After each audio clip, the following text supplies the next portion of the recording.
शिव भक्ति जब किसी जीव के हृदय में, किसी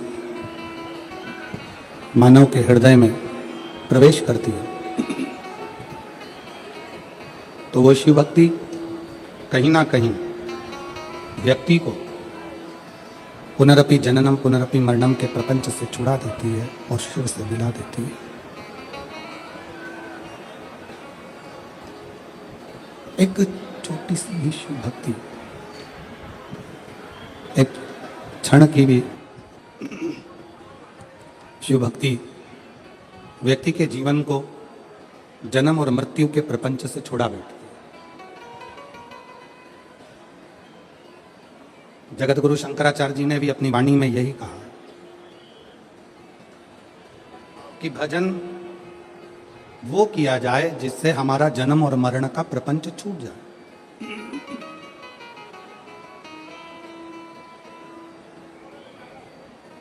यदि जन्म और मरण के प्रपंच में हम लोग फंसे हुए हैं और उससे बाहर ही नहीं निकल रहे हैं, उससे निकल ही नहीं पा रहे हैं, तो फिर हमारा इस संसार में जन्म लेना, इस संसार में मृत्यु लोक में आना, इस संसार में जन्म लेना बेकार।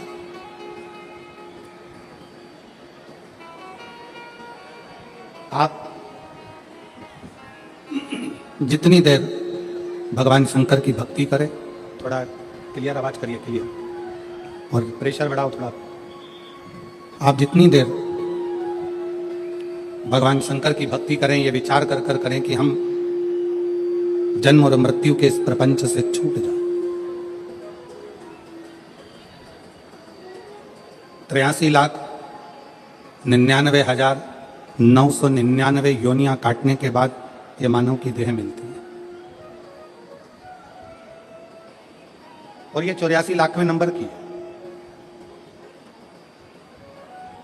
इसके बाद में फिर वापिस वही साइकिल घूमने लगती है, फिर पुनरपि जननम पुनरपि मरणम, फिर जन्म फिर मृत्यु, फिर जन्म फिर मृत्यु।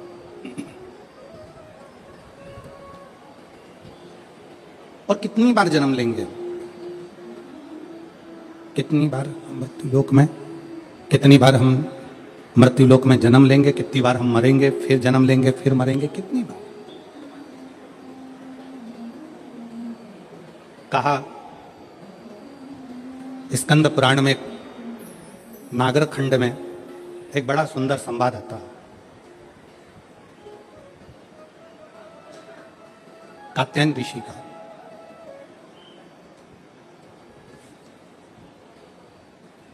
स्कंद पुराण के नागर खंड में कात्यायन ऋषि का चरित्र आता है कि कात्यायन ऋषि ने भगवान शिव और मां आद्य शक्ति की साधना करी। पूछा कि यह साधना करने का कारण क्या है, क्यों कर रहे हो, किस लिए।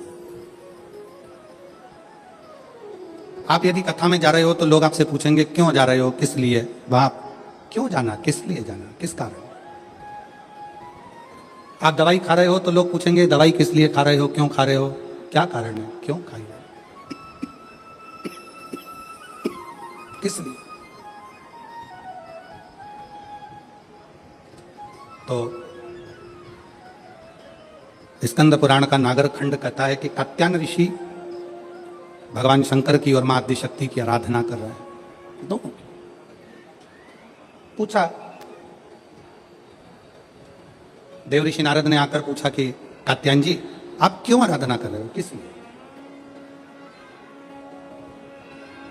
तुम्हारे आराधना करने का कारण क्या है, तुम्हारे भजन करने का कारण क्या है, तुम्हारे स्मरण करने का कारण क्या है, तुम्हारी भक्ति करने का कारण क्या है, तुम्हारा नाम जाप करने का कारण क्या है, तुम्हारा भगवत नाम लेने का कारण क्या है, किस कारण से करो। कात्यायन ऋषि बोले कि मैं बार बार जन्म ले रहा हूं, फिर मर रहा हूं, फिर जन्म ले रहा हूं, फिर मर रहा हूं, फिर मेरे प्राण छूट रहे हैं, फिर जन्म ले रहा हूं। ऐसा करते करते मेरे ना जाने कितने कितने जन्म निकल गए, पर मेरी गति नहीं हो पाई।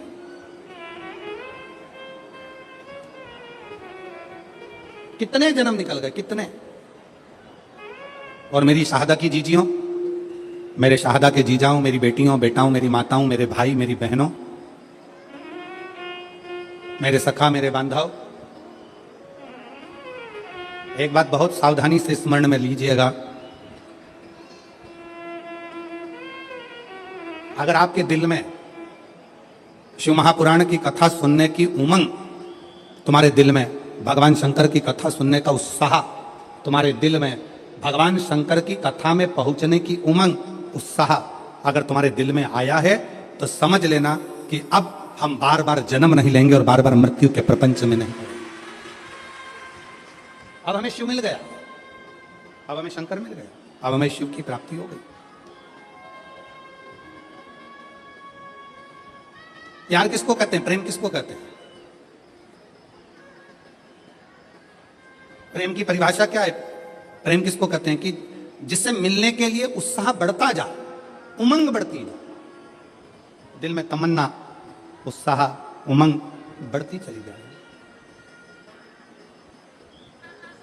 वो एक लाइन आप लोग गुनगुनाते हो ना, कि तुझसे मिलने के लिए तेरी कसम, तुझसे मिलने के लिए तेरी कसम, एक मुलाकात जरूरी, एक मुलाकात बाबा से मिलन के लिए, उस परमात्मा से मिलने के लिए, उस परमात्मा के दर्शन के प्रति, उसकी कथा के प्रति, उसके भजन के प्रति, उसके मिलने के प्रति। मेरी बहनें जितनी बैठी हैं, मेरी जीजियां जितनी बैठी हैं, मेरे जीजा जितने बैठे हैं, मेरे भाई जितने बैठे हैं, मेरी माताएं, मेरी बंधु जितने बैठे हैं, आप अपने घर में थे, पहले दिन की कथा सुनने के लिए आप आ गए। पहले दिन इतना भीड़ हो गया, इतना भीड़ हो गया, गाड़ी बहुत दूर खड़ी हो गई, धूप भी बहुत तेज, पैदल चल चल के आप अपनी गाड़ी तक पहुंचे, ट्रैफिक में फंस गए, घर पहुंच गए। अब आपने सोचा कि अब एक काम करूंगी, मैं तो टीवी पर कथा सुन लूंगी, कल नहीं जाऊंगी। पर जैसे ही कल हुआ और वापिस तुम्हारे मन में नहीं, 5 दिन की तो कथा है, चाहे कुछ भी हो जाए मैं तो जाऊंगी, चाहे कुछ। फिर उमंग, अब इतना ट्रैफिक में फंस गए हो, इतनी भीड़ में फंस गए हो, इतना बैठने के लिए अगर 1 बजे कथा चालू हो रही है तो तुम कम से कम ना करते हो। ये पीछे वाले पंडाल वाले तो रात रात भर से इंतजार करते हैं, तब इनको दोपहर में 1 बजे कथा मिलती है। पर जो आगे बैठे हैं पंडाल में, मेरा मन कहता है, विश्वास कहता है कि आप लोग भी 1 बजे के पहले कम से कम 10-11 बजे तो आते होगे। बोलो सही है कि गलत? 11 बजे 10 बजे तो पहुंचते होगे कि हमको जाना है, आगे बैठना है, जाना है, आगे बैठना है। अब तुम अगर सोचते कि हमने एक दिन की कथा सुन ली, बाकी के दिन टीवी पे सुनेंगे, अगर घर पर पहुंचने के बाद दूसरे दिन की फिर ललकता जाग जाए, दूसरे फिर दिन की फिर तमन्ना जाग जाए, तो समझ लेना कि शंकर से स्नेह बढ़ गया है, पिता से प्रेम बढ़ गया है, और पिता से मिलने की ललकता बढ़ गई, पिता के प्रति जागरूकता बढ़ गई, पिता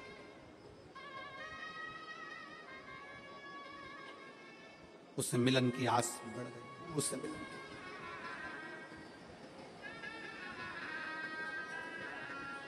आपको मालूम है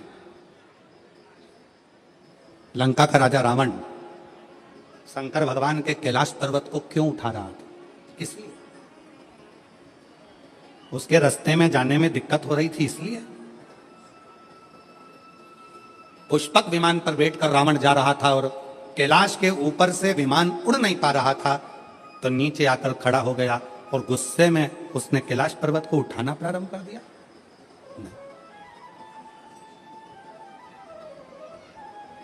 क्यों उठा? रावण को क्या पड़ी थी जो कैलाश पर्वत को उठाने में लग गया? रावण को क्या पड़ी थी जो भगवान शंकर के शिवलिंग को लेकर लंका में जा रहा है और भगवान शिव के शिवलिंग में वजन बड़ा भूमि पर रखा, बाबा बैद्यनाथ के रूप में स्थापित हो गया? क्या पड़ी थी?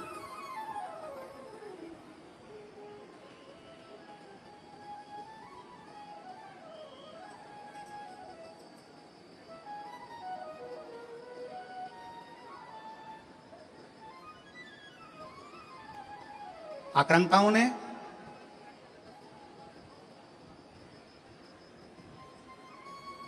इन विधर्मियों ने सबसे ज्यादा अगर कोई मंदिर तोड़े हैं तो शंकर जी के तोड़े। आक्रांताओं ने, विधर्मियों ने सबसे ज्यादा आक्रमण अगर किसी मंदिरों में करा है तो वो शंकर जी के मंदिर पर करा, शिव मंदिर।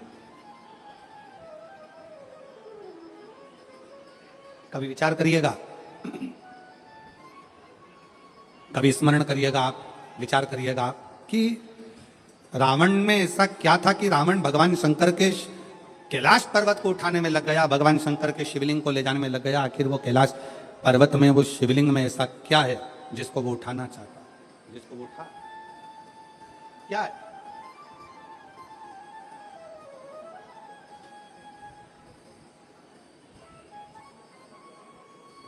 शिव महापुराण की कथा कहती है, रावण ने अपने भाई कुबेर को सताकर कुबेर के सिंहासन को छुड़ा लिया। रावण ने अपने भाई कुबेर को सताकर उसका पुष्पक विमान भी ले लिया, पर रावण कुबेर का सिंहासन उठाकर ले गया। रावण कुबेर का पुष्पक विमान लेकर चले गया, पर रावण कुबेर के सिंहासन पर बैठ नहीं पाया। रावण कुबेर के सिंहासन पर, कुबेर की गादी पर बैठ नहीं सका, बैठ नहीं पाया। देवर्षि नारद निकल कर जा रहे थे, लंकापति रावण को देखा, रावण से पूछा क्या कर रहे हो? रावण कहने लगे कि मेरे को एक बात समझ में नहीं आती कि मैंने सारे इंद्र के सिंहासन को अपना बना लिया, देवताओं के सिंहासन को अपना बना लिया, सारे ग्रहों को अपने अनुकूल कर लिया, और एक बात समझ में नहीं आती कि ये कुबेर का जो राज्य है, कुबेर का जो सिंहासन है, कुबेर का जो राज्य है, कुबेर का जो सिंहासन है, कुबेर का जो पद है, कुबेर की जो प्रतिष्ठा है, कुबेर का जो वैभव है, कुबेर का जो धन है, रावण कहता है ये मुझे कैसे प्राप्त हो, उसको मैं पाऊं कैसे, वो मुझे मिले कैसे, वो मुझे प्राप्त कैसे हो? देवऋषि नारद ने कहा, देवऋषि नारद बोले कि रावण, क्या तुमको मालूम है कि कुबेर की सत्ता, वैभव, लक्ष्मी, धन, संपदा कहां पर है? रावण ने पूछा, आप बताओ नारद जी की वो सत्ता, वो वैभव, वो पद, वो प्रतिष्ठा कहां है?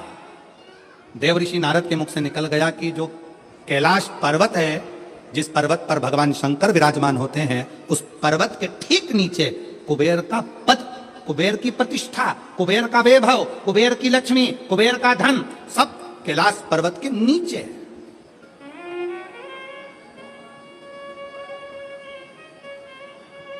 और एक बात बहुत सावधानी से स्मरण करिएगा, आप सबसे निवेदन है, जितने आस्था चैनल पर कथा सुन रहे हैं, जितने फेसबुक पर कथा सुन रहे हैं, जितने यूट्यूब पर कथा सुन रहे हैं, और जितने इस पवित्र प्रांगण के अंदर बैठकर कथा सुन रहे हैं, आप सबसे निवेदन करेंगे कि कुबेर का पद, कुबेर का वैभव, कुबेर की प्रतिष्ठा, कुबेर का धन, कुबेर की लक्ष्मी सारी की सारी कैलाश पर्वत के नीचे है, अर्थात शंकर भगवान के चरणों में, शंकर भगवान के नीचे ये सारा धन, वैभव, प्रतिष्ठा सब दबी पड़ी हुई है। इसलिए लंका का राजा रावण मालूम पड़ने पर कैलाश पर्वत को उठाने लगा कि इसके नीचे से मैं लक्ष्मी को, वैभव को, धन को छुड़ा लूंगा, खींच लूंगा, पर वो मिलता नहीं है, पर वो प्राप्त नहीं हुआ, पर वो मिला नहीं। फिर रावण ने विचार करा, रावण ने फिर विचार करा कि अगर ये कैलाश पर्वत नहीं उठ रहा तो मैं समय आने पर लंका में शंकर भगवान को लेकर जाऊंगा। शिवलिंग लेकर जाने लगा तो भी वो शिवलिंग आखिरी में इतना बोझ हो गया, इतना वजन हो गया कि उसको भूमि पर रख दिया, ले जा नहीं सका। मेरी जीजियों, एक बात याद रखना, शंकर भगवान के चरणों में, भगवान शंकर के नीचे, भगवान शंकर के शिवलिंग के नीचे, भगवान शंकर के मंदिर में, शिवालय में, देवालय में, शिव महापुराण में, शंकर के चरणों में स्वयं वैभव, स्वयं लक्ष्मी, स्वयं धन, स्वयं प्रतिष्ठा सदा विराजमान रहती है। जब हम एक लोटा जल शंकर जी को चढ़ाते हैं, उस जल पर हाथ लगाकर थोड़ा सा जल उसमें से झेल कर लाते हैं, अपने घर के दरवाजे पर, दुकान पर, व्यापार पर, व्यवसाय पर, अपने वाहन पर, जब हम वो जल छूटते हैं, उस जल को हम छिड़कते हैं, तो ये मानकर चलना कि आज नहीं तो कल एक ना एक दिन ऐसा आएगा कि भगवान के नीचे की चरण की वो लक्ष्मी तुम्हारे घर में प्रवेश जरूर करेगी और एक दिन तुम धनपति, वैभवपति बनोगे, बनोगे। और शंभु शरणे मांगू घड़ी रे घड़ी, दुख काटो दया करी दर्शन आपो। शंभु शरणे मांगू घड़ी रे घड़ी, दुख काटो दया करी दर्शन आपो। शिव जी को एक लोटा जल चढ़ाना मतलब अपने दुख को समाप्त करना और सुख की राह खोल देना, ये शिव महापुराण की कथा कहती है। एक लोटा जल हमारे दुख को समाप्त करता है और सुख का मार्ग खोल देता है।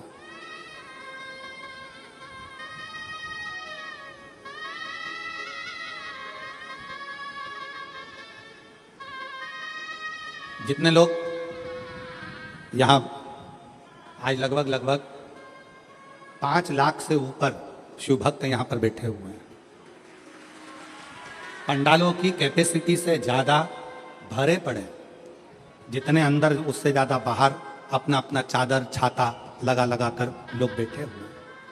कुछ गाड़ी के अंदर बैठकर कोई कहीं कोई पेड़ों की छांव में, कोई बिल्डिंगों की छांव में, जहां तहां लोग बैठे।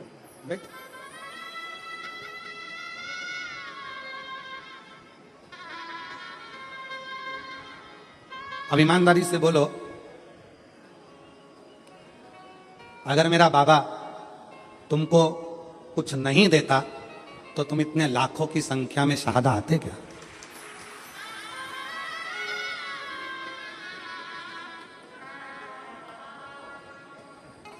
खाली ना जाता कोई दर से तुम्हारे, खाली ना जाता कोई दर से तुम्हारे, मेरी खड़ी हूँ नदी पाले फंसा, अपने गले से लगा दो, गिरा जा रहा हूँ, उठा दो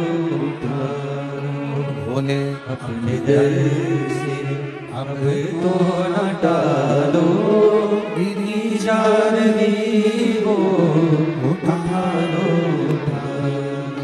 भोले अपने दर से, अब तो न टालो, गिरा जा रहा हो, उठा लो।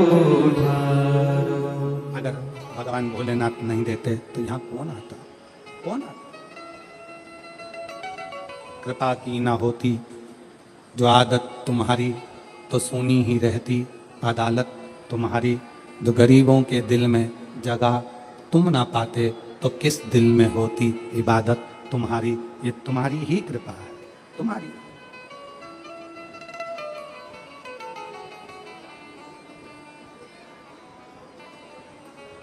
लंका का राजा रावण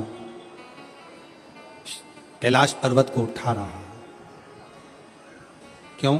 उसको मालूम है कि इसके नीचे कुबेर का वैभव, कुबेर की सत्ता, कुबेर का आनंद, कुबेर की लक्ष्मी इसी के नीचे है। उठा रहा।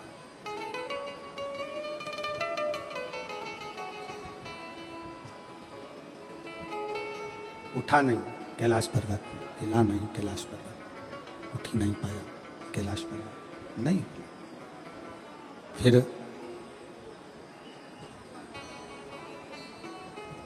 हार गया। जब नहीं उठा, हाथ दब गया, हार गया। फिर शिवलिंग को ले जाने की तैयारी करी, वो शिवलिंग भी नहीं उठा, वो शिवलिंग भी ले जा नहीं सका। वो शंकर भगवान का शिवलिंग भी ले जा नहीं पाया।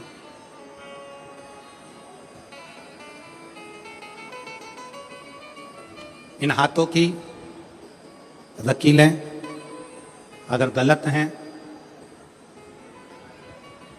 ज्योतिषी आचार्य ने कह दिया कि ये रेखाएं तुम्हारी गड़बड़ हैं, ये रेखाएं गलत हैं,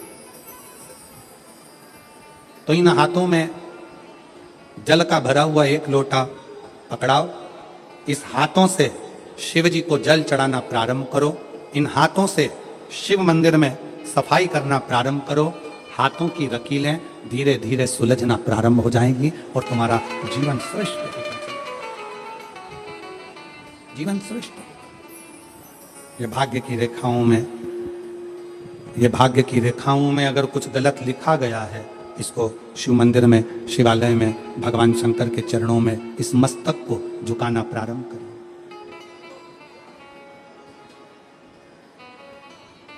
सुलझना प्रारंभ।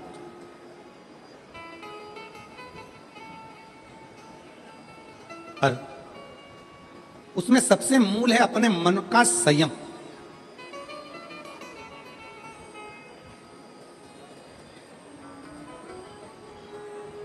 अपने मन का संयम। एक प्रश्न आपसे करेंगे, उत्तर दीजिएगा। एक तरफ शैतान है, राक्षस है, और दूसरी तरफ समुद्र है। आपसे कहा जाए कि इन दोनों में से एक को चुन लीजिए। एक तरफ समुद्र है, दूसरी तरफ राक्षस शैतान है, आप क्या चुनोगे? उत्तर दो। एक तरफ समुद्र है, एक तरफ राक्षस है, शैतान है, वो उधर से बढ़ रहा है, समुद्र की लहरें इधर से बढ़ रही है। आप दोनों में से क्या चुनना पसंद करोगे? क्योंकि इधर भी मरना है, उधर भी मरना है।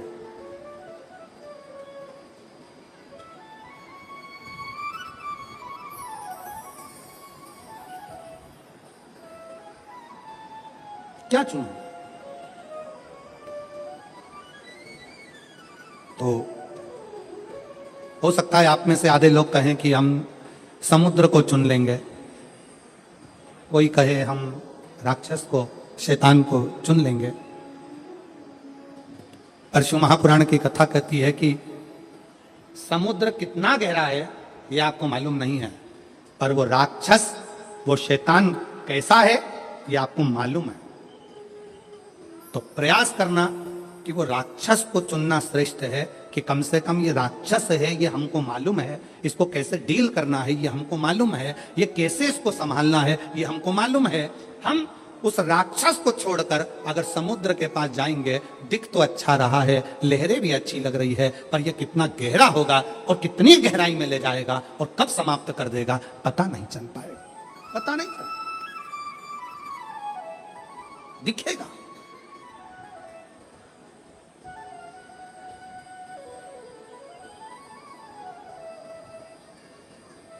एक बहुत अच्छी कथा आती है।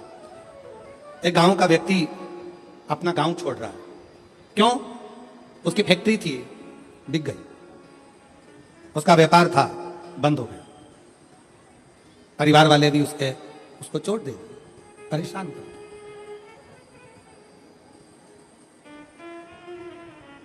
उसने प्लान बनाया कि अब मुझे इस गांव में नहीं रहना है, मुझे ये गांव छोड़ना है, मुझे गांव छोड़कर जाना है।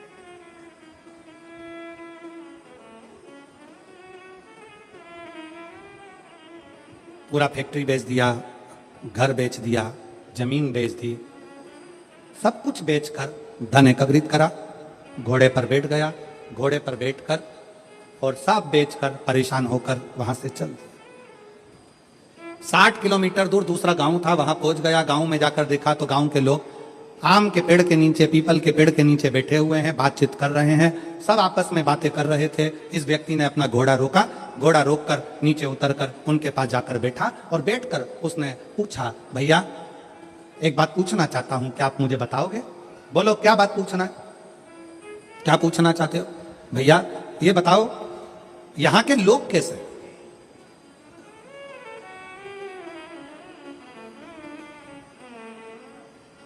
गांव के लोगों ने पूछा तुम कहां से आए हो? उसने कहा मैं अपने गांव से आया हूं, यहां से 60-70 किलोमीटर दूर से। मेरा सारा अब वो गांव मैंने छोड़ दिया है और मैं सोच रहा हूं कि कोई गांव में जाकर बसना है, मुझे किसी गांव में जाकर रहना है। मुझे तुम बताओ यहाँ के लोग कैसे, इस गांव के लोग कैसे?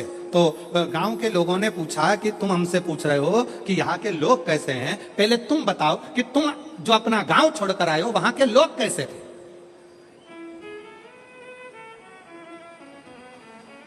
उस व्यक्ति ने कहा वहां हमारे गांव के लोग इतने दुष्ट, पक्के रावण, कंस की औलाद,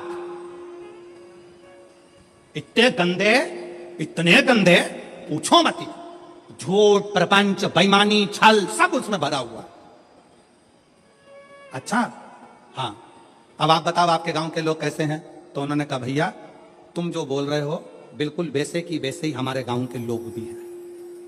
अब उसने मन में सोचा कि अपना गांव का सामान बेचकर आया और यहाँ के लोग भी ऐसे ही हैं, तो क्या मतलब यहाँ रहने से, और आगे बढ़ा।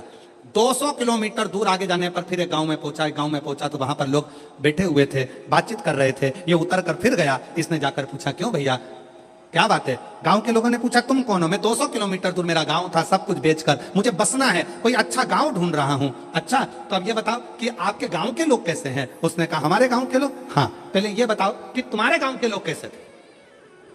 घोड़े पर बैठा हुआ व्यक्ति ने कहा मेरे गांव के लोग, हाँ। उसने विचार करा, भी पहले वालों को बताया ऐसा ऐसे थे, इसने आप अपनी बात को पलट दिया और यहां पर बोला मेरे गांव के लोग एकदम संत तुकाराम जैसे, मेरे गांव के लोग एकदम संत नामदेव जी जैसे, मेरे गांव के लोग मीराबाई जैसे, मेरे गांव के लोग तुलसीदास जैसे, मेरे गांव के लोग तो इतने धर्मात्मा, इतने पुण्यात्मा, इतने भजन करने वाले, इतना कीर्तन करने वाले, इतना मंत्र जाप करने वाले, मेरा गांव का लोग इतना सत्यवादी, पूछो मत। इतने में फिर इसने पूछा आप बताओ तुम्हारे गांव के लोग कैसे हैं? तो सारे गांव वाले एक जैसे बोले बस हमारे गांव के लोग भी तुम जैसा बता रहे हो ना, बिल्कुल वैसे की वैसे ही है। हमारे गांव के लोग भी धर्मात्मा है, हमारे गांव के लोग भी पुण्यात्मा है, हमारे गांव के लोग भी सत्कर्मी हैं, हमारे गांव के लोग भी संत तुकाराम जी जैसे हैं, हमारे गांव के लोग भी संत नामदेव जी जैसे हैं, हमारे गांव के लोग भी मीराबाई जैसे हैं। तब उस व्यक्ति के दिमाग में आया कि ये बिल्कुल सत्य है। आप कितने भी गांव बदल लो, आप अपनी कितने भी घर बदल लो, आप अपने रिश्तेदार को छोड़कर दूसरे शहर में जाकर बस जाओ, तुम जैसे होगे वैसे ही दुनिया के लोग मिलेंगे। आप अच्छे हो तो दुनिया अच्छी मिलेगी। कितने बदलोगे? शहादा छोड़ा पूना चले गए, पूना छोड़ा मालेगांव चले गए, मालेगांव छोड़ा लातूर चले गए, लातूर छोड़ा नागपुर चले गए, नागपुर छोड़ा मुंबई चले गए और वहां पर भी जाकर के हम तो जैसे थे हमारे गांव के लोग जैसे पहले थे, जैसे हमारे आसपास के लोग ईर्ष्या रखते थे, जैसे हमारे गांव के लोग वैसा करते थे, वैसे की वैसे यहां मिला। उसका कारण क्या है? ना शहादा बुरा है, ना मालेगांव बुरा है, ना पुणे बुरा है, ना नागपुर बुरा है, ना भोपाल बुरा है, ना इंदौर बुरा है। बुरा कौन है? हमारी सोच कि हम दिन भर एक दूसरे में बुराइयां ढूंढते रहते हैं। मेरा पड़ोसी ऐसा, मेरा रिश्तेदार वैसा, मेरा देवर ऐसा, मेरी देवरानी ऐसी, मेरी जेठानी ऐसी, मेरा परिवार ऐसा, मेरा कुटुंब ऐसा, मेरा कबीला ऐसा। हम दिन रात अपने गांव में रहकर, अपने घर में रहकर भी हम दिन भर बुराई ढूंढते थे। तो तुम अच्छे से अच्छे बंगले में जाकर रह लो, वहां भी तुमको बुराई ही मिलेगी। तुम अच्छे से अच्छे 5 स्टार होटल में रह लो, वहां पर तुमको बुराई ही मिलेगी। और जब तुम्हारी आदत हो गई छोटे से घर में भी अगर तुम दिल बड़ा रखकर प्रेम के साथ रहते हो ना, तो तुम जहां रहोगे ना वहां पर भी तुमको आनंद की अनुभूति होती रहेगी, प्रसन्नता मिलती रहेगी वहां पर।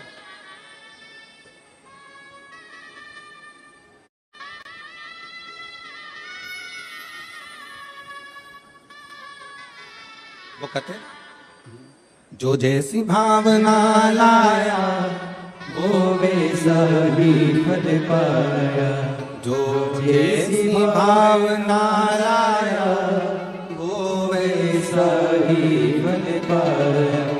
नहीं खाली उसे लौटाया वो मन ही मन हर्षाया। और कर दिया माला माल काशी वाले ने लुटा दिया भंडार, काशी वाले ने लुटा दिया भंडार, काशी वाले जिस ने। भावना से, जैसी सोच लेकर, जैसा विचार रखकर, जैसा व्यवहार रखकर आप आओगे, वैसा सुख आपकी जिंदगी का एक पत्र है। देखिए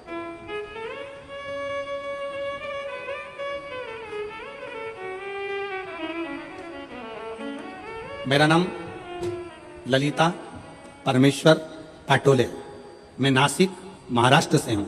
मेरा मोबाइल नंबर ये है।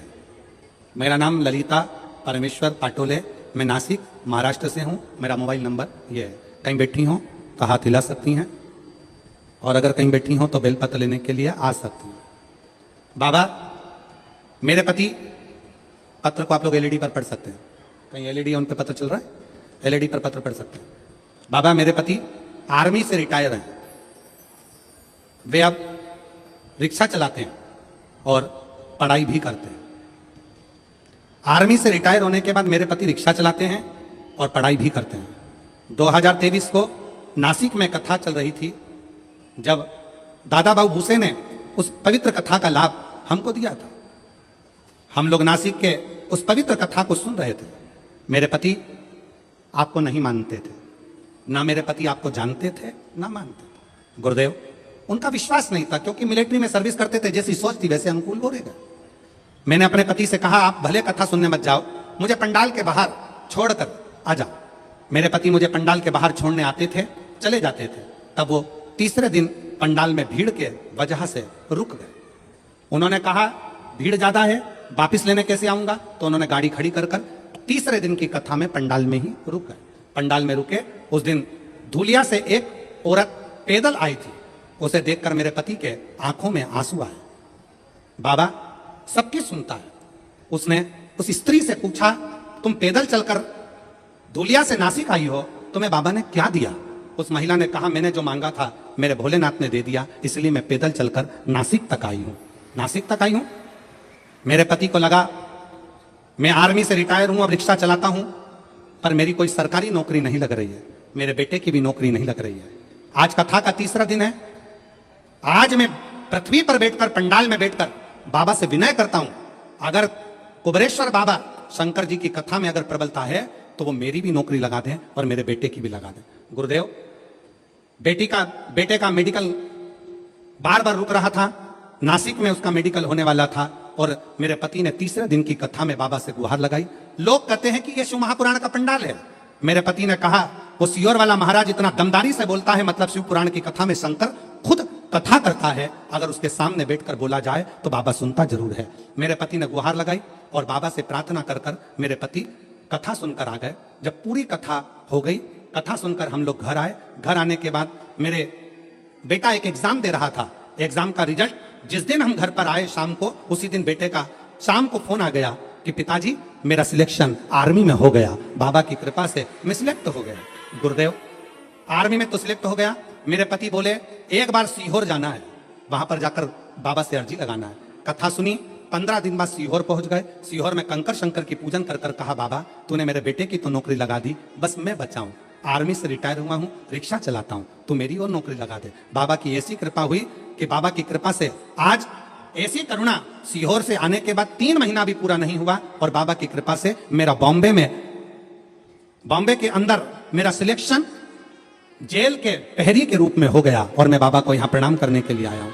मेरे बेटे की भी फोटो लगा रहा हूँ और मेरी भी फोटो लगा रहा हूँ, दोनों की लगा रहा हूँ। अब बेटे की फोटो देखो जिसका मिलिट्री में हुआ, और जेल प्रहरी के रूप में जिनका हुआ रिक्शा चलाते चलाते, उनकी भी फोटो उन्होंने खुद की लगाई। एक बार जोरदार ताली बजाकर साथ बताएं। एक लाइन अच्छी लिखी है,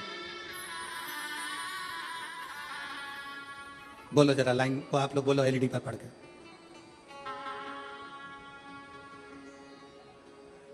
बोलो बोलो जरा, टीवी पर देख के बोलो।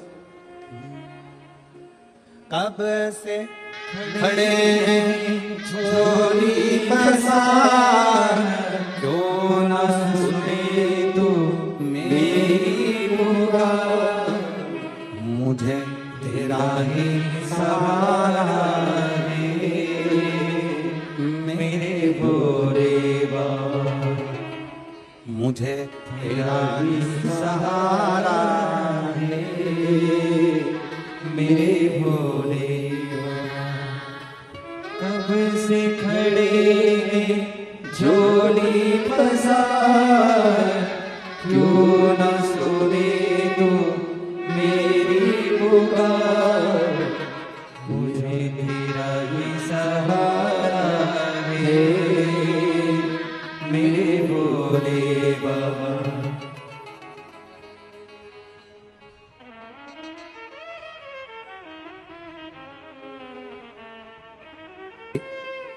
पुनः वापिस नौकरी लगी, बेटे की भी नौकरी लगी। एक बार जोरदार ताली बजाकर स्वागत करिए। और मुझे तेरा ही सहारा है मेरे भोले बाबा, मैंने तुझे ही पुकारा है मेरे भोले बाबा। दिल से उसको कल कथा में कहा था, दुनिया की निगाह में ये केवल कथा का पंडाल है।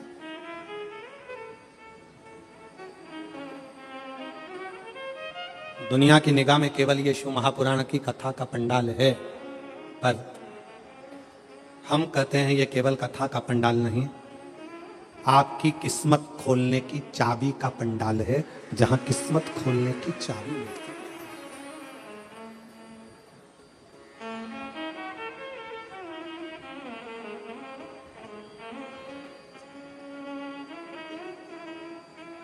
और मुझे तेरा ही सहारा है शंकर भगवान के शिवलिंग के नीचे का स्थान कुबेर का होता है, शंकर भगवान के कैलाश के नीचे का स्थान कुबेर की लक्ष्मी का होता है। इसलिए प्रत्येक शिवालय में तुम्हारे घर में अगर छोटा सा भी शंकर का शिवलिंग है, तुम्हारे घर में अगर छोटा सा भी मट्टी का, पत्थर का, लकड़ी का, पीतल का, तांबे का, स्फटिक का, पारद का, जिसका भी तुम्हारे घर में अगर छोटा सा भी अगर शिवलिंग है, तो तुम्हारे घर में जहां शिवलिंग रखाता है, समझ लेना वहां लक्ष्मी बढ़ती चली जाती है, लक्ष्मी कम नहीं हो सकती, बढ़ेगी।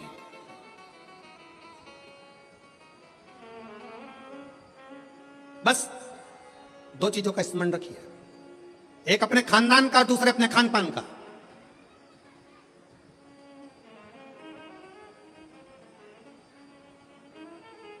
आपको मालूम है जब अंग्रेजों ने भारत पर हुकूमत करी है तो उन्होंने विचार करा सबसे पहले कि करा क्या जाए, भारत के लोगों को अपना गुलाम कैसे बनाया जाए। तो उन्होंने सबसे पहला प्रयास करा कि इनके खानदान मिटाए जाएं। जो राजसी खानदान थे, जितने जितने राजा हुआ करते थे, उन राजाओं के रजवाड़ों को, उन राजाओं के घरानों को तोड़ने का प्रयास किया गया। पहले खानदान तोड़े, और जब राजाओं के खानदान नहीं टूट पाए, जब राजघराने नहीं टूट पाए, फिर इन्होंने खान पान तोड़ा। खान पान क्या? गलत तरह का भोजन विदेश से बुलाते थे और भारत के लोगों को वो गलत तरह का भोजन कराते थे। भारत में रहने वाला सनातनी कभी भी नॉनवेज छूता नहीं था। भारत में रहने वाला भारतीय सनातनी कभी भी मांस का सेवन नहीं करता था, गलत व्यसन का सेवन नहीं करता था। वो तो ये अंग्रेजों ने तुमको गुलाम बनाने के लिए जब खानदान नहीं तोड़ पाए तो खान पान को तोड़ा है, तुम्हारे खाने का तरीका बदल दिया, तुम्हें वेज से नॉन वेज बना दिया, तुम्हें ले जाकर गलत भोजन में लगा दिया, गलत भोज।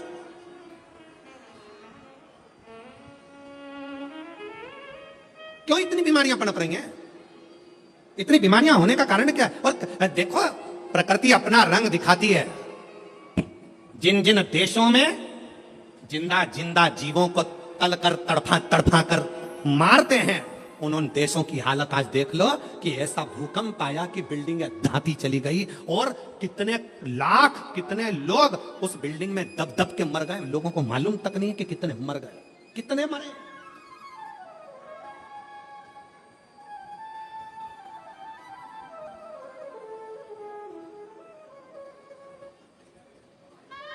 कितने। इसलिए निवेदन है थोड़ा सा अपने आप को सुधारने का प्रयास करिए, थोड़ा सा, ज्यादा नहीं, थोड़ा सा।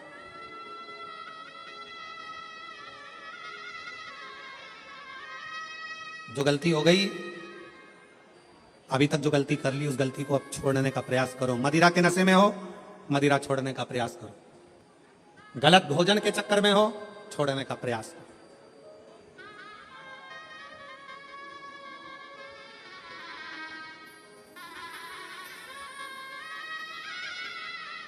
हम कहेंगे तो थोड़ा सा लोगों को बुरा लगेगा, पर सत्यता है जब उम्र और कमर, उम्र और कमर जब 40 की हो जाए या 40 से पार हो जाए तो भोजन मत बढ़ाओ, भजन बढ़ाओ, भोजन को कम करते हैं। जम के बोलो जरा, क्या? उम्र और, अरे अच्छे से बोलो, उम्र और कमर जब 40 की हो जाए तो भोजन की मात्रा नहीं बढ़ाना है, भजन की मात्रा बढ़ाना है। भोजन की मात्रा कम करो और भजन की मात्रा को बढ़ाते चलो, बढ़ाते चलो। विठल विठल विठला, बढ़ा।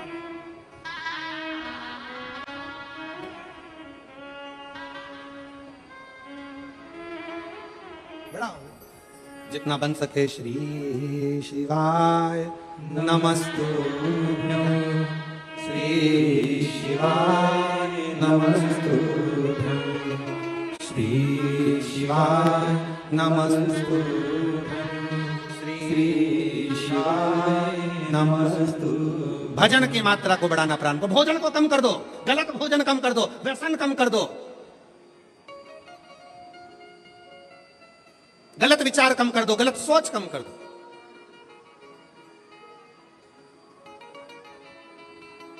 कल एक भैया प्रश्न कर रहे थे, गुरुजी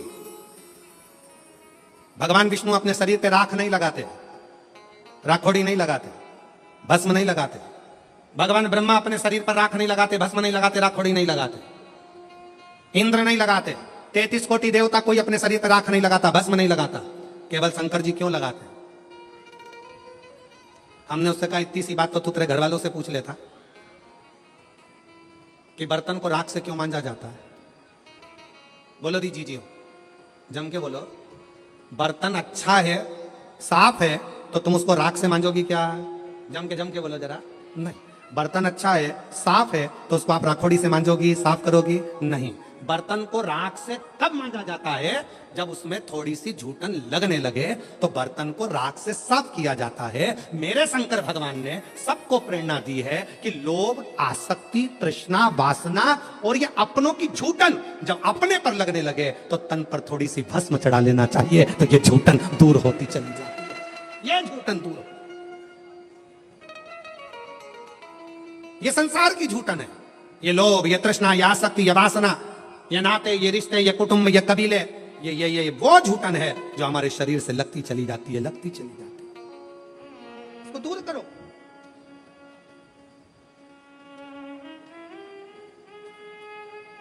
अच्छा अच्छा ट्यूब लगाओगे ना, क्रीम, अच्छा अच्छा खूब सारा सारा पाउडर, क्रीम, और वो नीले कलर का ऐसा, और लाइन, और फिर उसमें डब्बा, फिर वो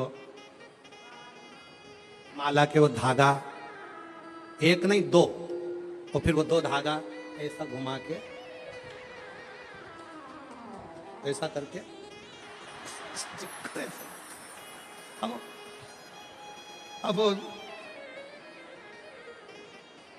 अब तुमने जितना क्रीम लगाया है, तुमने जितना स्नो लगाया है, तुमने जितना पाउडर लगाया है, ईमानदारी से बोलो, इतना क्रीम पाउडर लगा के तो लोग तुम्हारे पास में आएंगे ही आएंगे। बोलो सही है कि गलत है? आएंगे।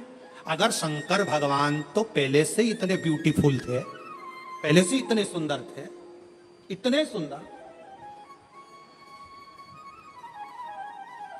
वो कहते हैं ना भोलेनाथ ब्यूटीफुल।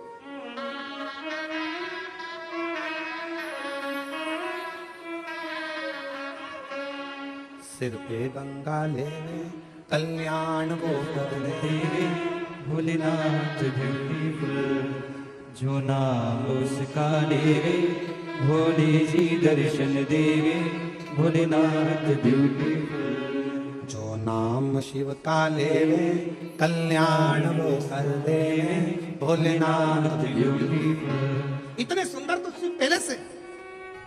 और अगर भगवान शंकर मालूम पड़े और थोड़ा बहुत पेंटिंग पेंटिंग करके बैठ जाते हैं तो ईमानदारी से बोलो 33 कोटि देवताओं के यहाँ जितनी देवियां हैं वो सब शंकर भगवान के चरणों के सम्मुख में बैठी रह जाती है। सारी देवी, सारी देवी। शंकर भगवान ने कहा मुझे अपने पास में किसी को नहीं रखना, ज्यादा सुंदर रहूंगा लोग आएंगे, इसलिए शंकर भगवान ने भस्म को अपने तन पर धारण कर लिया कि यह संसार झूठा, ये परिवार झूठा, ये कुटुंब झूठा, ये नाते रिश्ते झूठे, ये सब झूठ है। इसलिए झूठन को दूर करने के लिए जैसे बर्तन पर राख लगी हो तो वो बर्तन पर लगी राख झूठन साफ कर देती है। मेरे शिव कहते हैं तन पर चढ़ी हुई भस्म ये संसार के झूठे लोगों को दूर कर देती है। झूठे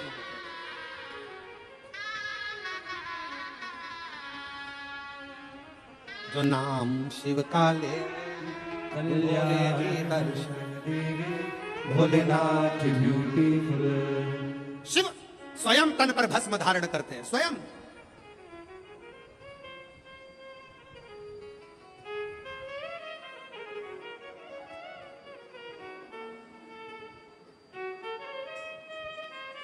अगर कोई तुमसे कहे शंकर जी का भजन करने वाले को शंकर भगवान विरक्त बना देते हैं, कोई तुमसे कहे शंकर जी के भजन करने वाले को शंकर भगवान अकेला दूर एकांत में ले जाकर बिठा देते हैं, तो सब झूठ समझना। शंकर भगवान स्वयं भजन करते हैं तो पार्वती को पास में रखते हैं, शंकर भगवान स्वयं भजन करते हैं तो गणेश जी को पास रखते हैं, शंकर भगवान स्वयं भजन करते हैं तो कार्तिकेय को पास करते हैं। 33 कोटि देवताओं में कोई एक देवता ऐसा बता दो जो अपनी पत्नी, अपने बच्चे, अपने रिश्ते, अपने नाते सबको साथ रखते हो। केवल एक शंकर भगवान है।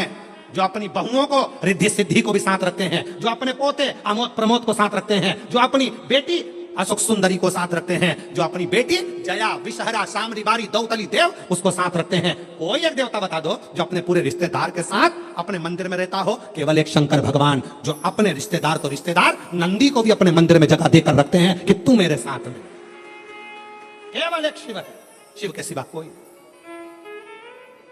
शंकर भगवान कभी विरक्ति नहीं देते, शंकर भगवान परिवार को जोड़ देते हैं, शंकर भगवान कभी तुमको कष्ट नहीं देते, शंकर भगवान कष्टों से दूर कर देते हैं। दुनिया की ऐसी कौन सी बीमारी है जिसका इलाज शंकर की भक्ति ना कर पाई। एक पत्र है देखिए,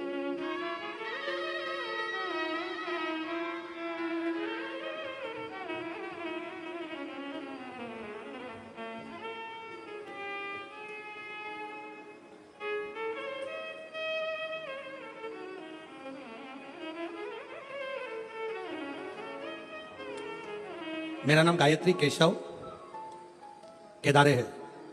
मेरा मोबाइल नंबर ये है, गांव तेमबाहरा आकोला महाराष्ट्र की रहने वाली हूं। कहीं हो बेटी हो तो हाथ हिला सकती हैं और बेटी हो तो बेलपत्र लेने के लिए आ सकती हैं।